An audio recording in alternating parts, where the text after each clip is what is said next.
The Academy Awards might seem like a world away, but with fall festivals such as Venice and TIFF finally over, and as many people begin to actually watch the films that are in contention for awards season, now is a great time for film nerds like myself to begin making predictions for what we think will get nominated and win at the Academy Awards. So today I'm going to be sharing my predictions this month for some of the main categories in the Academy Awards. So let's go. First off, for Best Picture, I have The Fabelmans, Babylon, Everything Everywhere All at Once, Women Talking, Top Gun Maverick, The Banshees of Inisherin, Tar, The Whale, Decision to Leave, and Avatar: The Way of Water. I think that the first top six of these are pretty much locked in, and the last four is where it begins to kind of get a bit shaky and you could kind of slot in a bunch of different options. So first up is The Fabelmans, which is directed by Steven Spielberg and is basically his life story of him growing up as a child and discovering a passion for filmmaking. I've popped that first in the list of who I think is going to get nominated because I think that this is going to win. I think it's the perfect combination of being from a well-known, successful director such as Steven Spielberg, being a movie about the movies, and also has that kind of crowd-pleasing magic that I think a lot of audiences are kind of looking for.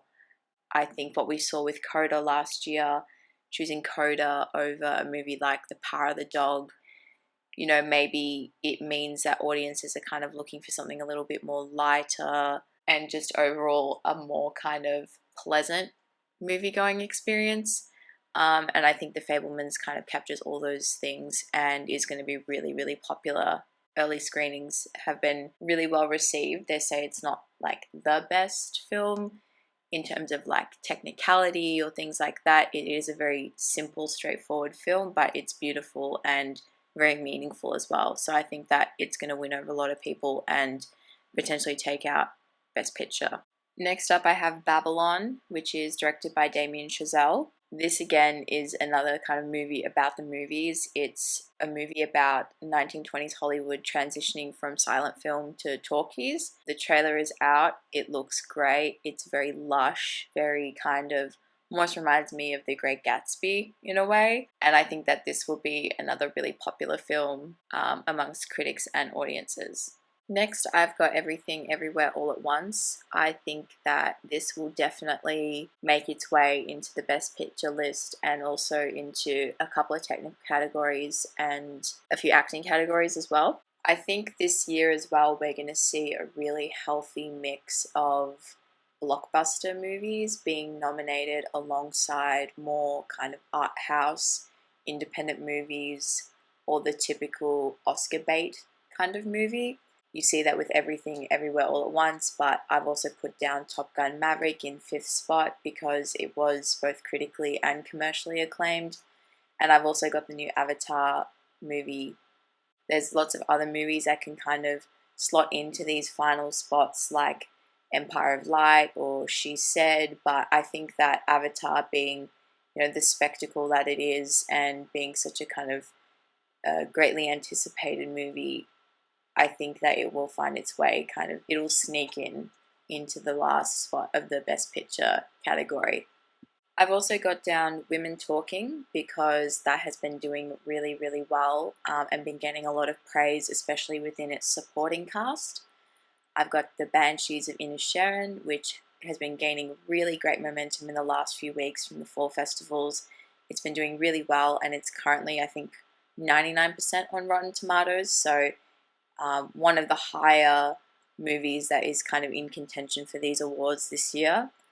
I've also got Tar because I'm pretty sure Cate Blanchett is going to take Best Actress, and I feel like if she's going to take Best Actress, then it needs to appear in another category somewhere else, so I've thrown it into Best Picture. And same with The Whale. Brendan Fraser is going to take Best Actor. It's the Renaissance. It's happening. So I've thrown it into Best Picture as well. And then I've got Decision to Leave in spot 9. I think it's a great film. I've done a review on it and shared my thoughts, and because it's the only one of these movies that I've actually seen, I think that it's got a place in the Best Picture spot. For Best Director, I have Steven Spielberg for The Fabelmans, Damien Chazelle for Babylon, Daniels for Everything Everywhere All at Once, Park Chan-wook for Decision to Leave, and Sarah Polley for Women Talking. All 5 of these movies are strong frontrunners in award season this year, but I think Steven Spielberg is going to take Best Director. For Best Actor, I have Brendan Fraser for The Whale, Austin Butler for Elvis, Colin Farrell for The Banshees of Inisherin, Hugh Jackman for The Sun, and Tom Cruise for Top Gun Maverick. As I mentioned beforehand, it's the Renaissance. Brendan Fraser is basically locked in to win, and I don't see anyone else in this list who is more deserving. I think Brendan Fraser's case is the perfect storm of an exceptional performance, but also being in the right place at the right time. And I'm really ready for Hollywood to reward him for the good work he's done and give him the recognition that he deserves.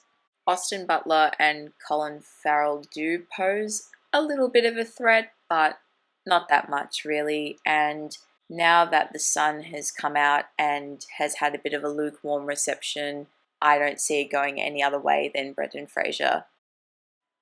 For Best Actress, I have Cate Blanchett for Tar, Michelle Yeoh for Everything Everywhere All at Once, Danielle Deadwyler for Till, Margot Robbie for Babylon, and Michelle Williams for The Fabelmans. I think that Cate Blanchett is going to take this out, although I would love to see Michelle Yeoh win. And Danielle Deadwyler has been getting rave reviews in her performance in Till. Margot Robbie is rumoured to move down to supporting actress now that Michelle Williams is campaigning for Best Actress instead of supporting, but I think that's all real background noise, and Cate Blanchett is going to win this one.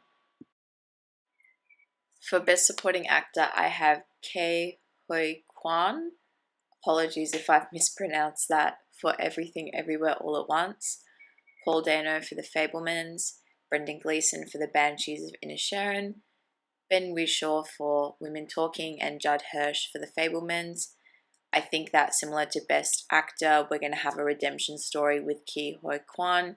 He's returned to acting after a decades-long hiatus and has really captured the hearts of everyone who has watched Everything Everywhere All at Once. I think we all fell in love with his character, and I think he's going to win this one.